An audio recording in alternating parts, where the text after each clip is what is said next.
Friends and colleagues, what are you passionate about? Passionate. The Passion Show on CFRU 93.3 FM Guelph, Ontario. With Wizard. I'm a water wizard, Harry. With Hello world, you are listening to The Passion Show with Wizard on CFRU 93.3 FM. It's a do-it-together radio show all about passions and the people who have them. My name is Wizard. My name is Seth England. Seth. That's hard. Seth does not make an easy chant. Say it 10 times fast. It's Seth, a little tongue twister. Seth. That's great. That's fun. Seth, welcome to the show. Thank you so much for having me. I know we've been talking about it. It's been percolating. Back and forth. It's been percolating. Yeah. We planted that seed back when I jumped in at the Guelph Farmers Market while Shebad was playing. Yeah, that's right. You did sit down. And oh my gosh, I sat down and I was just like, can I swear on this thing? And you were like, this is on the radio. And I was like, got it. You're like, shoosh, darn. Shoosh, darn. No, that's good. Those live things are always insane. Yeah. Like, I'm really grateful that they asked me to do events like that. Mm-hmm. Because it is just like, they're like, here's your microphone, Wiz. Here's your microphone in 4 hours of dead air.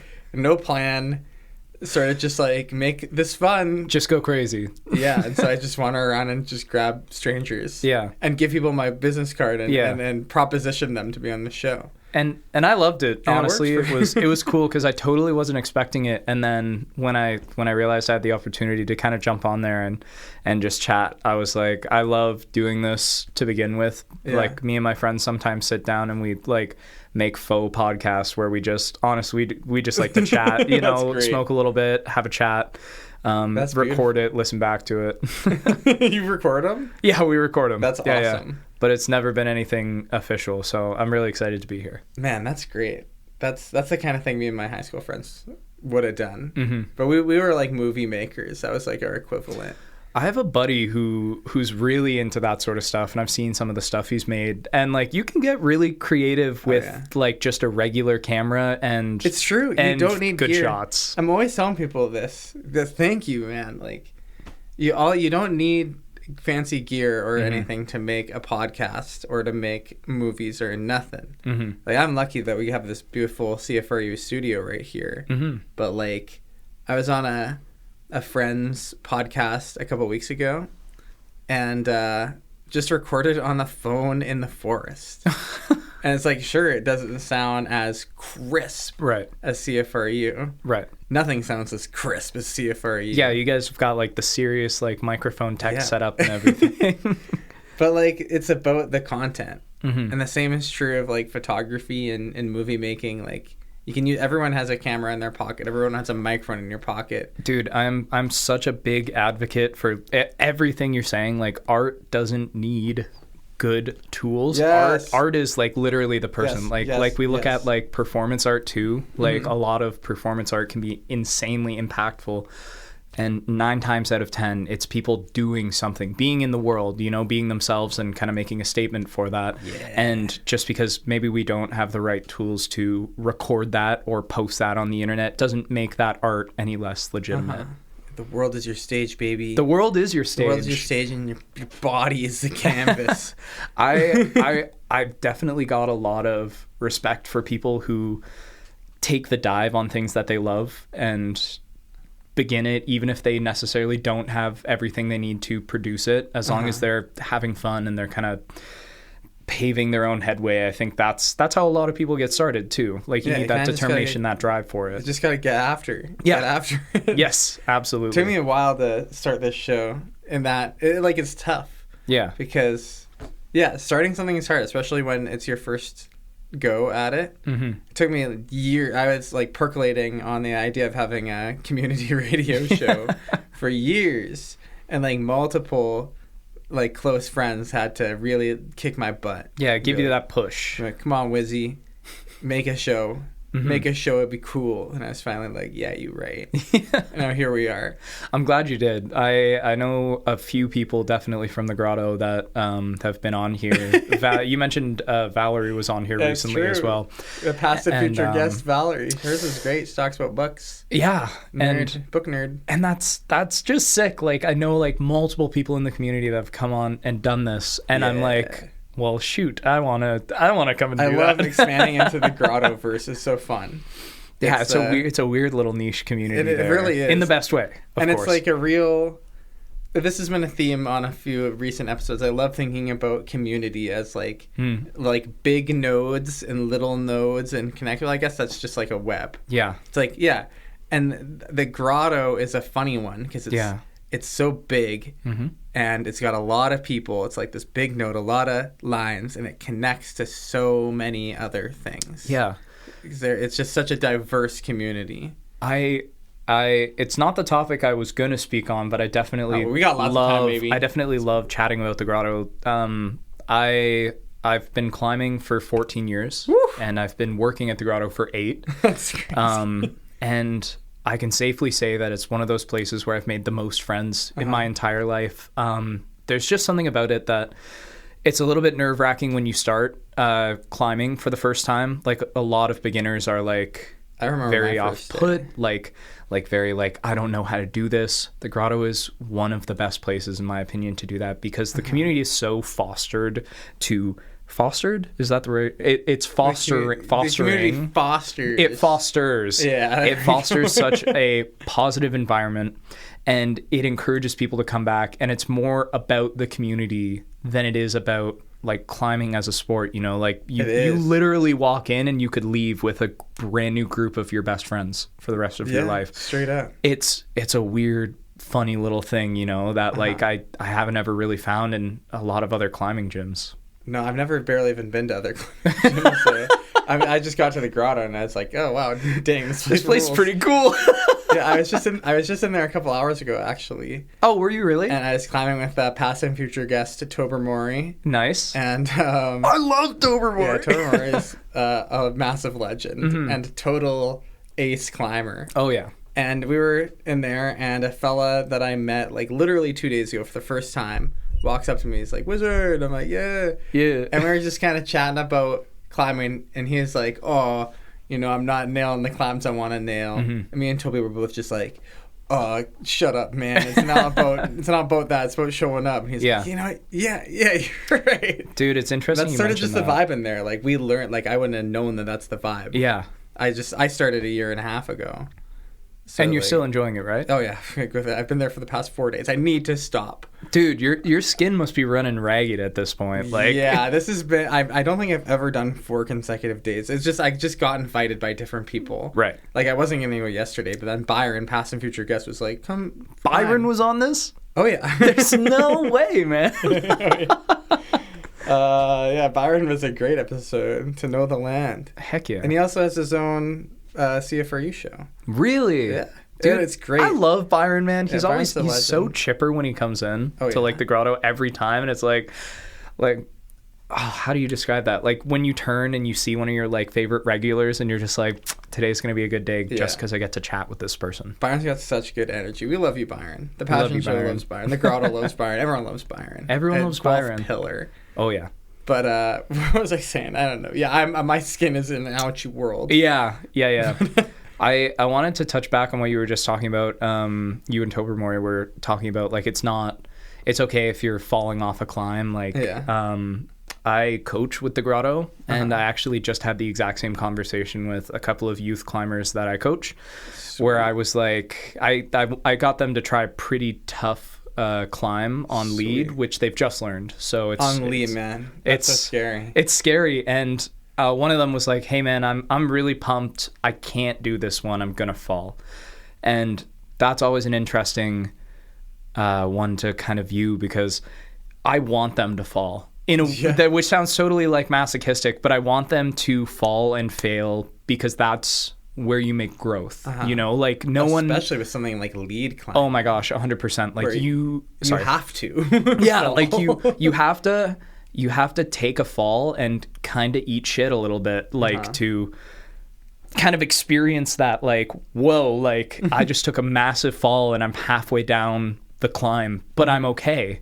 And I tried my hardest. And I think it got through to them because after I kind of gave that speech, he got right up on the wall and absolutely crushed it until he pumped out and fell off. And and like, again, like I brought him down and I was like, dude, that was amazing. Like you did an amazing job.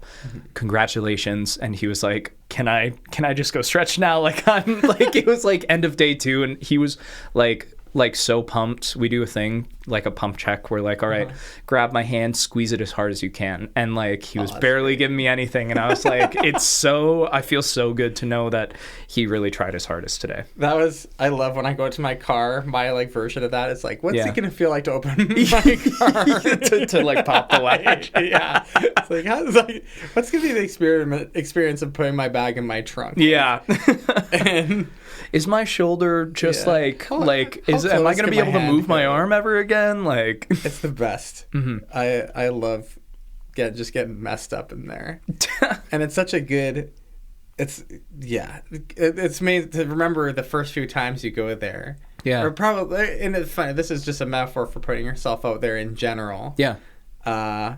You just feel like everyone is staring at you. Yes. Because it's such a social thing. It's like, man, all of these boulders are like stages. Yes. And everywhere that isn't a boulder is like the audience. It's like, I'm a fool. But then eventually it's like a double-edged sword because eventually it becomes like everyone's cheering for each other. Yes. So like it makes me want to do it more. It's like, it's my turn. Let's go. It's hard to think about it like that second way when you start, because when you're on the ground and you're watching other people climb, especially like strong climbers, in your mind naturally you're rooting for them. You're like, wow, that is so awesome what they're doing right now. I really hope that they get to the top because you want to see that. But then when you get on the wall, you get this like, but what if I fail? What if I fall, right?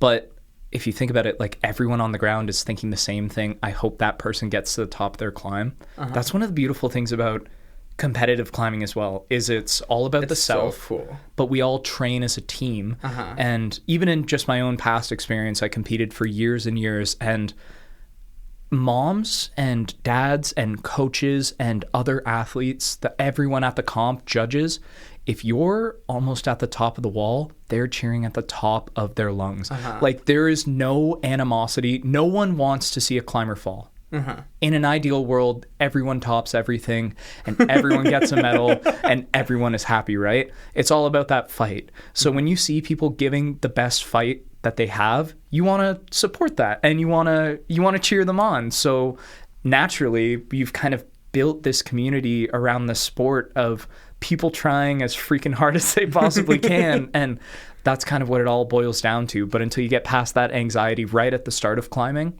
because I'm talking like competitive climbing is like a years down the road thing. But even once you get past that first little block of anxiety, you're like, wow, what a sick world I've entered into. Once you kind of get over that, like everyone's watching me and I don't want to fall, into that mentality of I'm okay to fall because I know that I'm trying my best. And it's such a mental game. Oh my gosh. It's such a mental game. And that whole, because that extends to every part of it. It's like you then have to be comfortable knowing like, okay, I'm happy that I'm a yellow climber at the Grotto with the colors. Yes. And it's like, I'm a yellow climber, but I'm going to be a green. And then I'm a green climber, but I'm going to be a blue. Yeah. But like, you can't be too focused on the future like that or too much on the past. It's just like, this is what I'm doing. I'm getting stronger doing this. Yeah.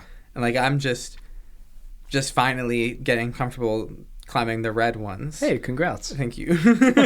And, but now the funny thing about that is like, just now that I'm there, I'm like looking at those orange ones like, maybe like, I should hop on those too. Exactly. And it's fun. It's like, I'm not getting too down on myself. Yeah. But I'm not getting too up on myself for succeeding. It's just like, let's just ride this thing slowly. This is a years long. This is an art. Yeah.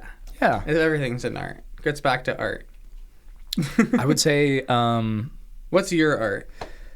My art? Yeah. Oh my gosh. Yeah, Seth, my art. I don't know so much about you, man. I know you're a Grotto guy. I know you're a hillside enjoyer. Yeah. I know you're a Guelphie. Obviously, you've been working at the Grotto for 8 years. Yeah. And that's pretty much the front and back of it. I know that when your name gets brought up, people are like, "Yo, Seth Grotto, that's a fun guy." And I'm like, "That's true. That's true." My art is actually woodworking. Let's go. So, do you know what a luthier is? I don't know what a luthier is. A luthier is someone who builds and repairs wooden stringed instruments. So, like guitars, lutes, violins, violas, cellos, bass, anything. And so a lot of my big passion for woodworking is instruments, and I don't play any instruments. I kind of went through this weird little go through in high school where I really, really liked a girl, and she was really into music. And if I had a nickel. I thought to myself, how cool would it be if I like built a guitar? Like maybe that would impress her. And then I built a guitar, and it didn't work out between us and her. And now you have 3 beautiful children. But I loved the experience of building the guitar. Sick. I love when stuff like that happens. And my 3 best friends, Jacob Devi, Adam Peloso, Dalton Wheeler, I'm shouting you guys out. Yo, direct full name drop. Let's go. They love music. All right. And it was an incredible feeling in high school when I completed my first guitar and I gave it to them to try. Watching their eyes light up as they ripped on it, that blew my mind. Oh my God. It was incredible. And it blows my mind knowing you built a guitar. That's so sick. It was one of those things where I was like, you know what? It's almost like building the tool is more satisfying than using it. Because I know myself best in this case where I don't have the hand-eye coordination to learn instruments. I've tried and tried and tried. I just don't. It's not for me. It's not that I don't perform in other ways. Yeah, Make different kinds of music. But like by giving it to someone else, it's so satisfying as well because they're gonna take it to heights that I don't think that I ever could. But you're then part of that. But then I'm part of that tower. Yeah. And it's a way I can express myself and I can kind of give beauty into the world. Even general woodworking. I always say if it's made of wood and you give me plans, I can build it. Like genuinely, it is something that I love so much since I was like, I don't know, 7 building birdhouses with my grandpa. That's tight. And which turns out I thought he was a woodworker for most of my life. He was a sheet metal worker. I just got confused as a kid one day. And he said, instead of correcting me, he was like, I'm going to go with it. I'm going to go build a birdhouse with him. So I've been at it since 7. Man, I'm fascinated by people like you who stay committed to a thing and find it young. And I think there are certain things like that for me in my life. Probably just like the general public speaking. Yeah. But no like very specific craft like that. But that is so cool. Well, working with wood. Dude, it's like a weird like I've gotten to a point now where I've done enough woodworking where sometimes I'll literally cut a piece and I'll be taking a look at it and I'm like, it's just not going to work, which sounds so very like simple and rudimentary, but like sometimes I'll dice up a bunch of pieces for a project I'm doing and I'll swap things out because I'm like, in the end I can picture what I want and that's just not fitting in with what I want, which is kind of silly because like I'm not good at visualization. Like I don't like but you understand your medium. You know wood. like great. Moving parts, mechanical stuff, I can kind of get a grasp on that. But like when it comes to like a finished product or a desk or anything in my head, I can like put that together piece by piece. And I'm like, all right, time to go. Let's go build it then. The mind of an engineer. Thank you. I take that as a big compliment because I definitely would not succeed in engineering. But I mean, it's like kind of engineering. It's yeah. I don't know. Because, there's all kinds of engineers out there. I think I've got the mind of an engineer, but I don't know, like, math. Right. I think it's just about, like, having a vision and having, problems to solve and solving them and making things. Yeah. So you're an engineer. Executing that whole plan. Exactly. Getting, like, everything start to finish and having, like, that pathway in your head and working your way through it, even if issues come up. Actually, here's a funny little saying my mom always says. she does hiring for her company, and she always says that she would much rather hire the person who's made 99 mistakes over the person who's made none, because the person who's made 99 mistakes in their life has 99 solutions to 99 different problems, and someone who has never made a mistake might not have those solutions. They're taking on problems that are too easy. They're not doing anything outside their comfort zone. Absolutely. Like, it is, I think it's a big thing that shows if you are willing to take on mistakes and work through them and grow as a person. I think that relates to climbing 100%. That's how you grow with climbing. I think that relates to woodworking. You have to mess up. You have to carve some bad spoons. Yeah. Some ugly spoons. You gotta get to the end of a project, and even if it's bad, you gotta finish it through and then take those things that you've learned and do it again. Because that's the only, because if you get stuck on that mistake and then you start over, but you don't finish that project, right? It's left unfinished, and that mistake defeated you. You didn't figure out a way to move through and past that. I'm always saying to my friends who struggle to get things out there, I say, ship it. Just ship it. Just ship it. like actually like put it in a package and ship it? Or no, I mean kind of. I mean, just like, oh, it's bad, whatever. Get it done, put it out there, go on to the next thing. Yes. Okay, yes. I love just that. Ship it, you know? Yeah, 100%. Like, oh, why are you going to cry? Yeah. You're going to cry because your art is bad? Get over it. Ship it. Hey, I mean... Not every passion show episode is perfect. Whatever. Who cares? Ship it.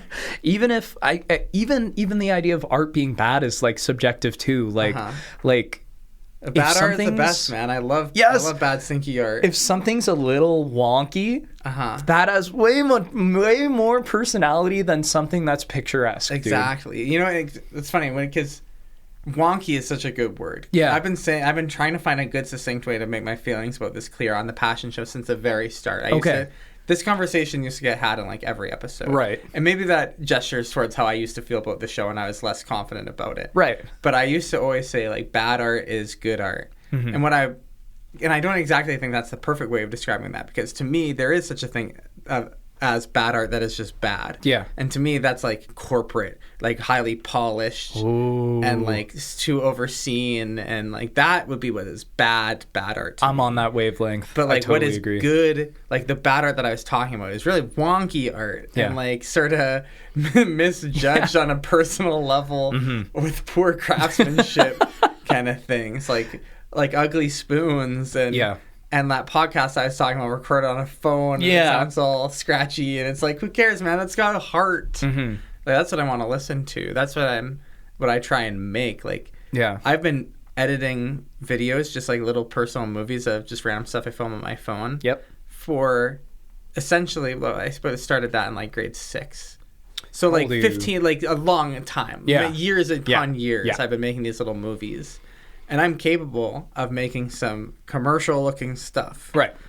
But that's not what I'm trying to do. Right. When I'm making a movie, I don't want it to be polished and commercial. I just want it to be something. Yeah. Like an expression. And, I don't know. Now I'm just bragging about how cool No, I love it. I almost, like the way you're describing that, I would almost think it would have, like... not like an aura to it, but just like there's like a clear either like aesthetic or like something that shows that you've put a lot of effort into this thing, and it's like blowing through like rays of sunshine, you know. Whereas like I don't know, we've all seen like the shitty Burger King ads or whatever, where the burger falls down and you're like, oh, whatever, it looks nice.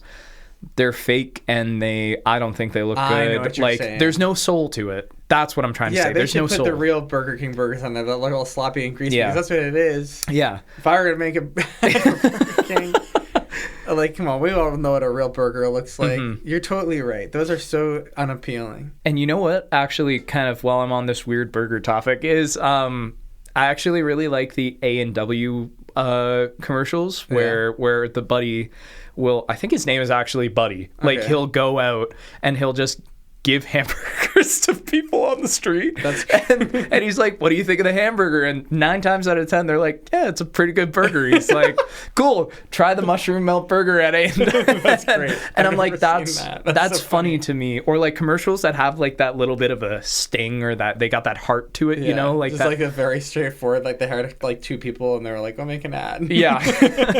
Here's your budget. $500, you know. Here's a camera, go crazy. Go buy some A&W Burgers. Go make an ad about the burgers. I actually saw one with the Jonas Brothers too, where they handed, it was like a phone ad to like show like the recording quality, and it was like, hey guys, like Samsung gave us a phone and we're gonna make an ad, and then they just ran all around Toronto recording each other. That's like cute. And then they put it all together in like a like very basic video editing app, and then ended the commercial out, I believe, at their concert. And I was like, honestly, I kind of like that. Like it's got a little more originality to it, even if the parts were scripted. It felt more real to me. Like they're giving these people who, albeit are famous, like they're giving them a phone and they're saying, okay, go have fun. They should do that with just like Randy's. It should just be like, we got Johnny to make a vlog with the Galaxy or whatever. Can I say my favorite ad ever? We're talking about ads. Yeah, please. And it's easy to dog on ads, but it's an art like any other. Yeah. There's filmmaker Spike Jonze. Spike Jonze. He made a movie called Her, starring Joaquin Phoenix, where he dates his phone. You like that one? I love that movie. It's a great movie. That was so good. It's yes, a phenomenal, an outrageously good movie. It was so good. I was literally like gripping the couch while I was watching. It's been a while since I've seen that movie. Yeah, Spike Jonze, amazing filmmaker. He also made Where the Wild Things Are movie. He made Being John Malkovich. Yeah, a variety of pictures this guy's made. Yeah, and he got together with musician and dancer FKA Twigs. Okay. Who's this amazing dancer and singer. Just had an album out, actually. Yeah. And then also a drummer singer named Anderson .Paak. You know Anderson .Paak? Yeah. He's a man. He's got the freshest, cleanest teeth in the whole game. Yeah. And they made an ad together. The three of these incredibly talented artists who I was a fan of before they made this ad. Right. And it's an ad for a failed product, a product that nobody knows about, might as well not exist because it sucks. Okay. Called the Apple HomePod. Have you heard of this? Is this like the Apple Pocket thing? It's like a like an Alexa competitor. It's like a little speaker that just sits there and listens to you, and you can say like, "Hey, Apple HomePod, play a song or whatever, play ABBA." Right. And it does it, and they got nowhere with it. It wasn't very good. I don't know if they even still sell them.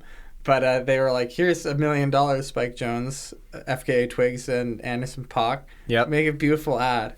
And they made this ad that's just like the most glorious, beautiful music video. And like we were talking about like real artists. And then in the last like 2 seconds, it's like, buy Apple.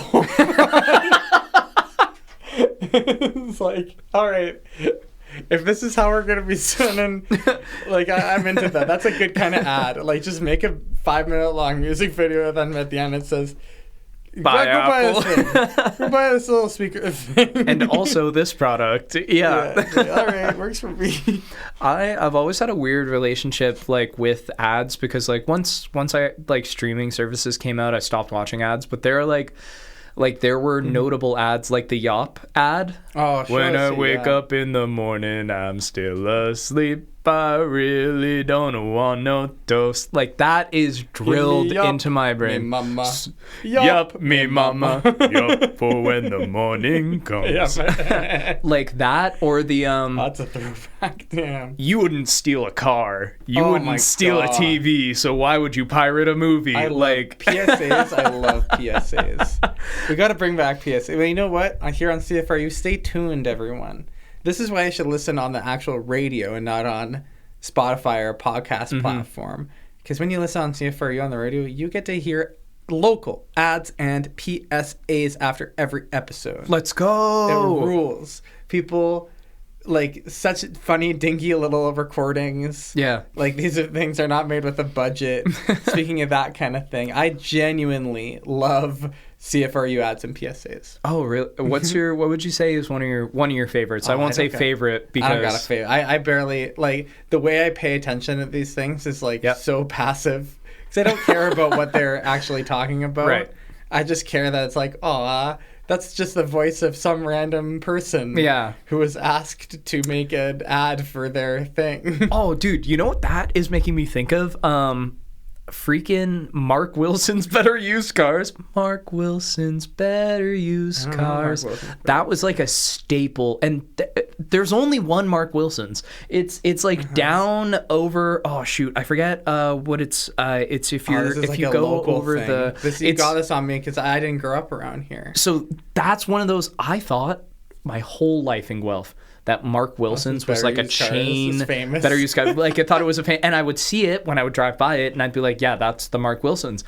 I only found out like I want to say like 3 years ago that Mark Wilson's is just a Guelph thing. That's so funny. But it's ingrained in my mind. Where is that one that's like on the way to Cambridge? It's like that big one. It's the one. It's the biggest lot. It's not when you're driving down Woodlawn, but it's when you go past the Manor. Okay, you know the Manor? I do know. So you're going up and over, and then you just follow that road all the way out until you find it. I know the one you're talking about. Yes. Huge. Always like glows in the night. Yes. I just drove by it, and it was shining. When I come back I like to go see movies in Cambridge and Waterloo. When I come back, I'm like, when I see that, I'm like, home. I'm almost there. There's the beacon. It's like the bat symbol for parking lot full of cars in the world. Like, yes. Mm-hmm. And soon I'll see the Manor, and then I'm truly home. I'm truly home. You know they do Sunday service there, apparently. Really? Yeah. TTL, baby. Yeah, They'll be there. I was like, there's no way. I wonder if they do Saturday service. Oh, jeez. Yeah, we have fun here, don't we, folks? I have a memory of something I wanted to hit upon. Yeah, hit me with it. Then I have another thing. Okay. We're going to go down two roads. Okay. Here. I feel like we've reached a natural time. It has been a half an hour. Okay, sweet. Which is kind of hilarious. Yeah. Thing number one. Yep. When you were talking about how you like building instruments. Yes. And letting musicians create beautiful art with them, and that it sort of puts you in league with music, and without having to learn an instrument, you can be part of this. Yep. I connect to that in a really in a big way. Yeah. I don't make guitars. That's so hardcore and awesome. But I make websites for musicians, and I make various little random things for musicians. How I kind of got started in Guelph was actually making Shebad's website. Oh, so which is such sweet. A funny little, so cool, odd thing, right? Just in there, like the very, very back in 2021, I lived in Chicho's basement. That's why I moved to Guelph, because he had a spot in his basement. Right. And I just got in there and I was like, all right, we got this dinky little project called Shebad. It's got 500 monthly listeners on Spotify. Wizard, why don't you make a website? And I was like, all right. And now I'm part of that. And I make websites for all kinds of amazing bands now. And it's like a website. What's a website? Like, who even cares about a website? But it's like, I care about a website. We make some special, beautiful websites. And like random little...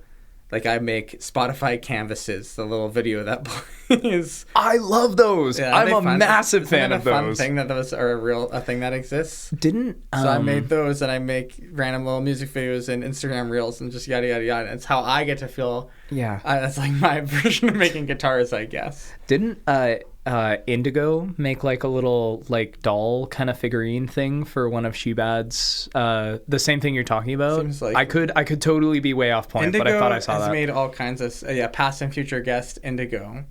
Call back again. Yeah, show out to Indigo. She had a good passion show about putting effort into things. Which so maybe she talked about this object that you're talking about. I think it was super recent. So. But yeah, I buy it. She's made all kinds of stuff for them. Yeah. She's pretty close with the project. Right. Which is just recent too.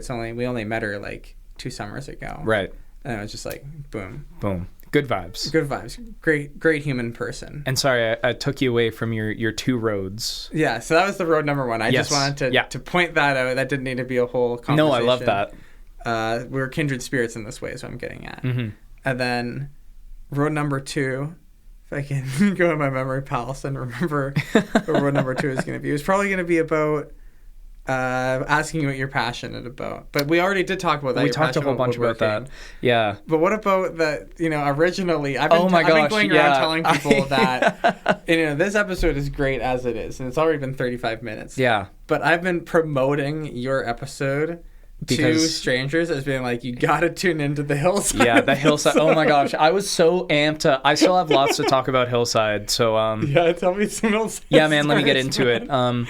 Because you're a lifer, dude. Well, it's funny. I'm not actually. You're not? I only started going when I was 17 or 16. Okay, well, so I'm 24 now. I've done almost 7 or 8 Hillsides. I am upset that I didn't go earlier in my life. What an amazing festival. I'll tell you, my first year, I got very lucky. I got placed into the site crew, which is set up and tear down. And if you don't know, all of my shifts are either before or after the festival, which has been awesome for actually enjoying it. They just pop you out in the village and it's like, all right, have fun. It is a very tight-knit group of people. I actually ended up knowing one of the site coordinators my first year.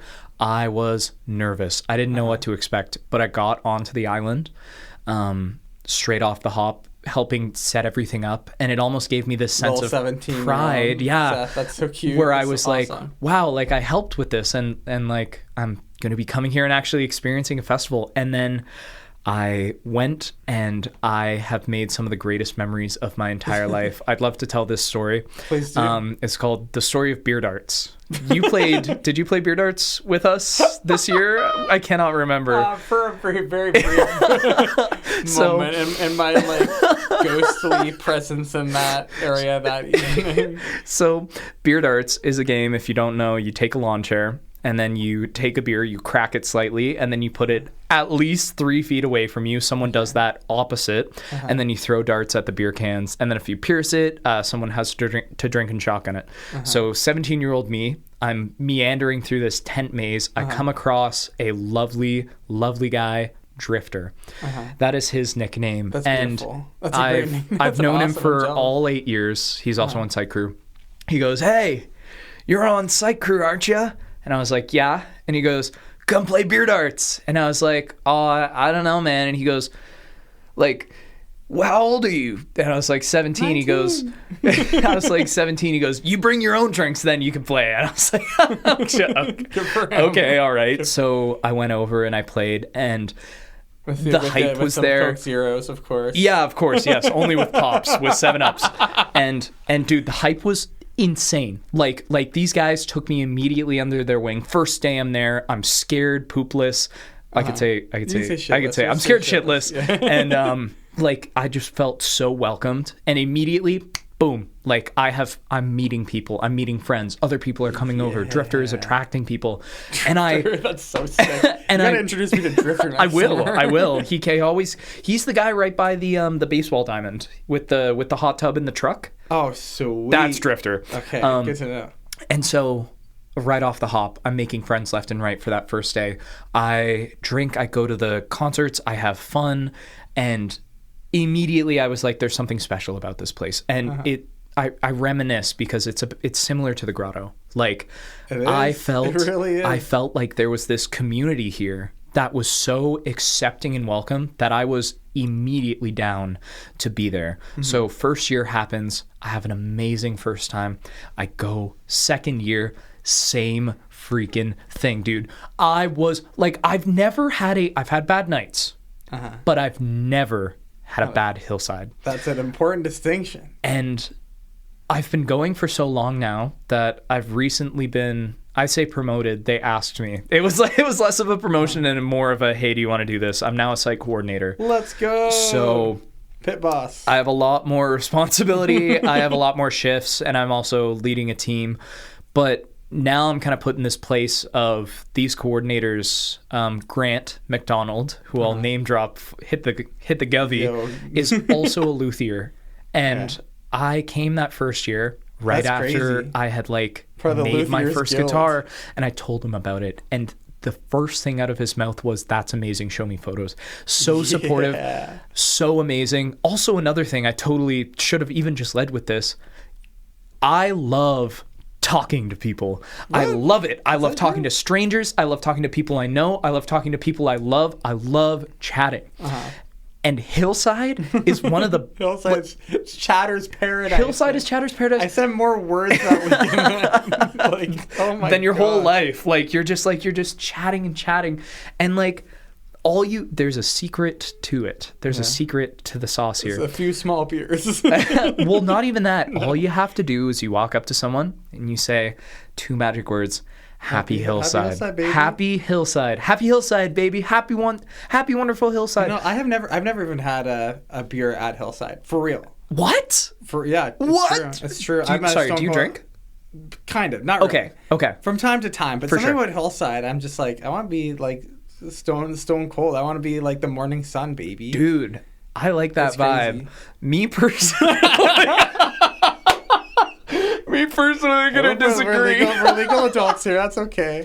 I definitely go hard at Hillside. Hillside is like a vacation for me, and it's one of those spaces where obviously, I'm sure you saw this year. I've now across 8 years, I've taken over the Beer Darts legacy. So I organize it at the Fire Circle, and we hit a record 20-person Beer Darts. That's crazy. It was insane, and it was so. We absolutely get some non-alcoholic beers, if you want to. Well, that what I call that is just a Coke Zero. Dude, get a Coke Zero, absolutely. Like, come on in, play it, please.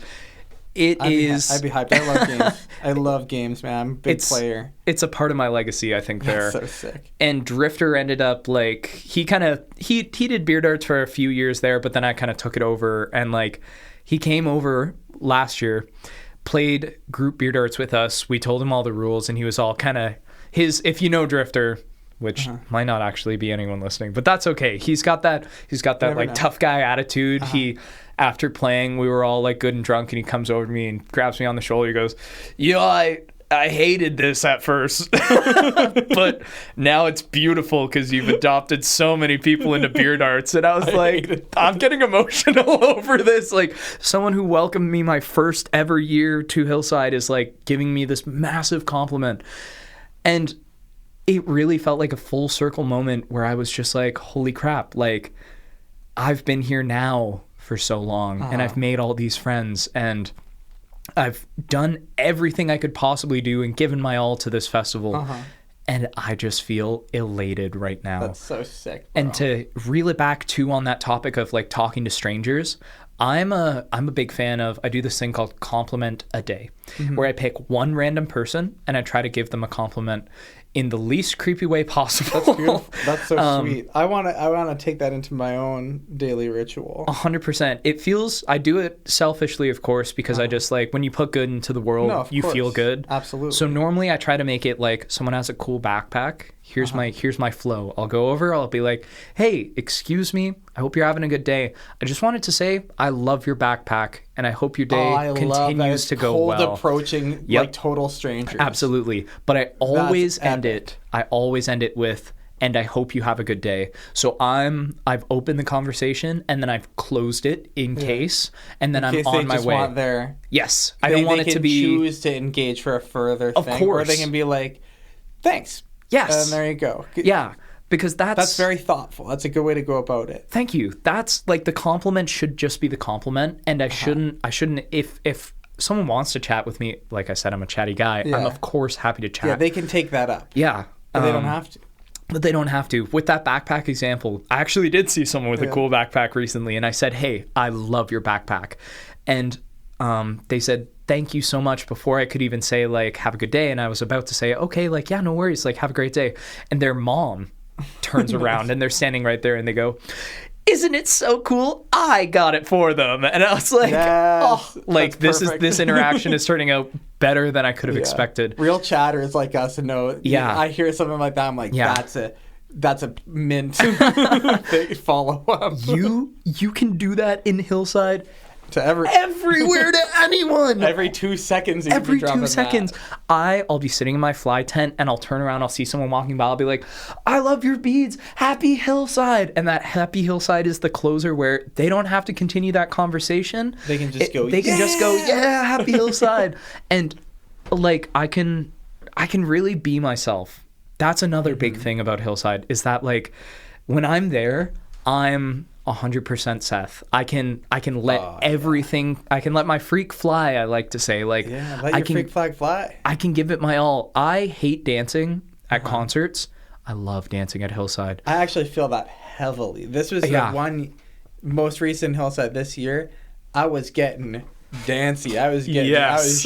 moving it. Usually I'm in the back. I find myself a nice little comfortable place to just listen. I'm Just a listen and listening vibe. guy. Yeah. But at this one, I was in there constantly. Just Yes. freaking grooving. Oh, I also.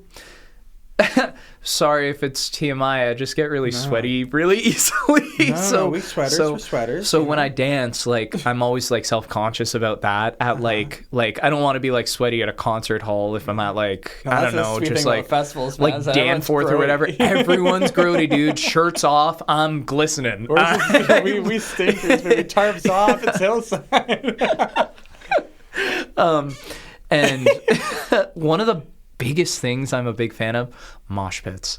Oh yeah, Hillside. I moshed at a freaking Shivad performance because it was so good. I love a good mosh pit. Black Walnut comes in, you know we're watching. Oh my god! I'm hitting a little chair spin because that was so good. Spinning. It's Black Walnut. Oh my god, dude! Is that open yourself? You know I am moshing. Open yourself. Oh my god, it's Aquaculture. He's rapping. When he raps while he's playing, I lose it every time. It's so sick, man. Emmett, Steezy Wonderful, the drum and rap, crazy. Yes. You know I am moshing. And actually, past and future guest, Steezy Wonderful. Was he also on? Amazing. Yeah, his is yet to air. Okay, actually. sweet. So you get to look forward to that it's here in real life. But listeners are saying, "Oh yeah, I remember that 2 weeks ago." Yes, yes. So, futures who are alive in the year 2026, by the way. This episode is being recorded way in advance. Oh yeah, when's this posting out? January 30th. Oh my gosh. Oh my gosh. Yeah, right? More than 2 months. Wow. That's awesome. I'm excited it's kind of fun. It's kind of, it's sort of sweet. It's like a little present for you. Yeah. I'm actually 2 months from now, you'll have forgotten this whole conversation and be like, oh yeah. Yeah, shoot me a text and be like, hey, it's coming out. Yeah, I will. Don't worry. I always congratulate people when their episode comes out. So I think it's nice. I also have one more Hillside story. How are we doing on time? We got a good solid 8 minutes left. This is a story from I believe it was my second Hillside. Okay. And it was my first. Oh, this is my Hillside story. So I'm wearing glasses. You guys can't see, but I promise I am. Oh, just imagine, dear listeners, glasses on the head of Seth. Buddy Holly style. Classic frames. I'm in a mosh pit. Okay? Glasses fly off. I'm like, no. Someone goes, what's wrong? I say, my glasses flew off. Immediately, everyone forms a giant circle. I'm like, whoa, this happened fast. They locate the glasses. We put them on. Everyone's like, yeah, the crowd collapses. Missing a lens. First day. This is the Friday. I'm like, dang, brutal. That's gone forever. Yeah. So I'm like, you know what? Whatever. I'm just going to go, like, my vision's really bad, but I'm like, you know what? I'll just go most of it, like, pirate mode, you know? So I'm pirating it up. Call my mom. She brings me an old pair of glasses. I'm using that, but it's not right. Yeah. So I go through the whole second day, kind of like, even though I'm a little bit miserable about it, I'm still having the time of my life, right? It's Hillside. And so third day comes. And I've told the Lost and Found tent. I've been like, hey, like, full big moon shot here. Like looking for this, like if it comes up. And I get a call on the third day. No way. And they didn't find one lens. Come on. Someone found it. They call me up. They go, yo, someone found a lens. And we're fairly certain it's yours. If anyone else lost a lens, that'd be crazy. No one else has reported it. Come on down. So I'm like, I'm coming. So I'm like, I bustle my way through Volley Village. You're running your way over. I'm running my way over. You're bumping into trees. Yeah. You boing, yeah. Like a pinball. And then as I'm going, I see something glittering in the grass. And I'm like, what's that? So I took a little detour, run over, pick it up. Beautiful golden bracelet with charms on it, right? And I'm like, oh, like someone dropped this. I'm like going to pick my thing up. I'll just take it over there. So I go there, hand the bracelet in, say I found something lost. They give me my lens. I pop it back in. Bada bing, bada boom. My third day is about to be amazing. And then I head back to camp. And I get back there, right? And everyone's like, oh, like you found the lens. But something else is happening. Someone's sitting there and they're crying. No way. And I was like, oh my God, like what happened? And they're like, I lost my mom's charm bracelet. Like, it's so important to me.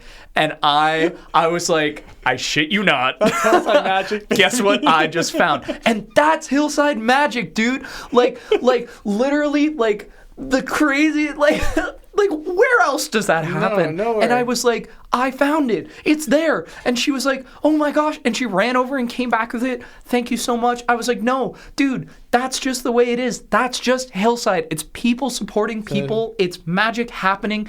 And it's... He said, thank that little Hillside guy with the little circle on the arm and the sleeve. Yes. And like, thanks to him. Like, who finds a lens on the ground and goes...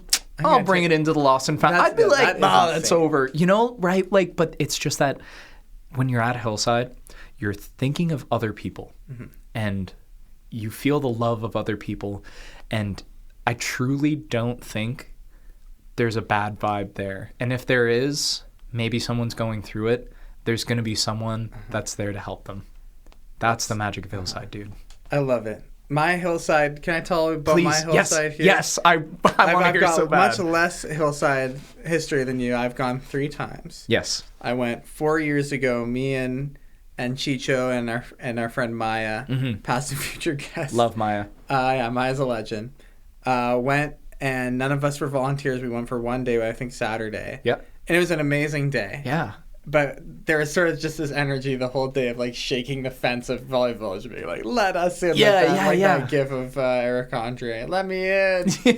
Let me in. And but it was an awesome day. But we were like, "Man, like this could be so much more."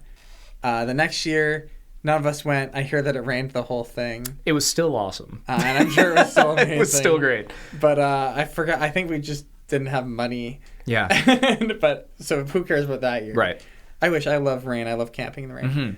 The year after, Shebad plays. Yes, so I got my nice little Volley Village. I get volley. Yep. I mean, I didn't end up camping that year. I don't know why. I think I was just a baby about it. Sure. But I was on the crew, right? I was like carrying stuff around for Shebad. Yeah. Great time, super fun. And then last year, I took all my wits about me and I applied to do a workshop. Yeah. And I got accepted, and I had a really busy weekend. I did the workshop twice on Saturday and Sunday. I had to dress up with the hat and stuff. Yeah. And taught people how to make cordage, and I was really nervous that no one would show up, but so many people showed up. Yeah. They went through just an outrageous amount of basswood inner bark. We made a lot of ropes that weekend. Yep. And I helped out with the CFRU table in the community, the area, the community zone, and I set up the Guelph Outdoor School community table, which it was our first time doing that. Yep. And so, oh my God, I was busy, but still there was just so much time that I was just wandering around on a cloud, just like reconnecting with people. I find at Hillside, I always like connect with people that I already know in new ways. And like understand new perspectives of people, like you were saying, like you can be your true self at Hillside, and I can, and everyone else can, and you see new sides of people that you didn't expect to see, and I felt so accepted doing that workshop. It was amazing, and Hillside, baby, it's like summer camp. You literally don't know how happy that makes me hearing that. And you're part of the energy of that, like seeing you around in Valley Village, like running your little table. I was like, man, this guy's a king. Like this is what it's about. It's like this guy's a major node in this network, this community, and it's not like you're the only one. It's not like you're the king of Hillside. You are the king of Hillside. Hey, thanks, man. You're one of many kings and queens and lords and bishops of Hillside. Like important people who sort of shine a spotlight and call people in and say, I'm going to set up a big tent and a big table and play this dumb little card game until 3 a.m. and it's going to call people in. It's beautiful. I felt welcome and warmed and reminded of my old days working at a summer camp, and thank you for that. Amazing. A special place. You should be proud of what you've contributed. Thank you. Thank you. I aspire to keep going back forever. Dude, I hope Lord you keep coming back. Me and Chicho are going to be going to Hillside until we die. Let's go, baby! So, We're almost at the end of the show. Oh. We got 1 minute. This ripped by. Yeah, right. I always tell guests the first 15 minutes take 40 minutes to go by, and then the last 45 minutes take 10 seconds. Yeah. And once again, that's happened. Do you have any, like, before we get into gratitude, we have time that you can make a closing remark if you'd like. My closing remark is, because I was hoping to be more Hillside focused, is that next episode. That's why I say past and future Yeah. guests. Everyone's gonna do 2 or 3. I am eternally grateful that those 3 best friends that I mentioned started coming to Hillside with me 3 Hillsides ago. Let's go. And I'm looking forward to my 4th with them. Yeah, 4th is gonna go crazy. I gotta get submissions aren't open yet, but I hope that they let workshops happen 2 years in a row. They absolutely will. Good to know. Because I will be putting in the most embarrassingly earnest and vulnerable and heartfelt. Oh, I had so much fun. Oh, please let me do it again. It'll be even better. I swear. It sounds like you had enough popularity with it that I'm sure they'd love to have you back. And Excellent. I have friends who have repeated a ton of workshops. Mika McCarley with a little tap dancing workshop every year. So sweet. Oh my God, I love the workshop area so much. It's so cool. I love the whole thing. Everything about it is perfect. Yeah. Happy Hillside, baby. Happy Hillside, baby. Happy Hillside, baby. That might just have to be the name of this episode. I would love for it to be. Or it might be Beer and Darts and Breaking Hearts. I don't know. Beer Darts, Breaking Hearts? Oh. Something like that. Okay, we're at the end. Gratitude time. Here we are at the end of the show. I'll go first. That way you get to go second and end the show. Thank you. That's up to you.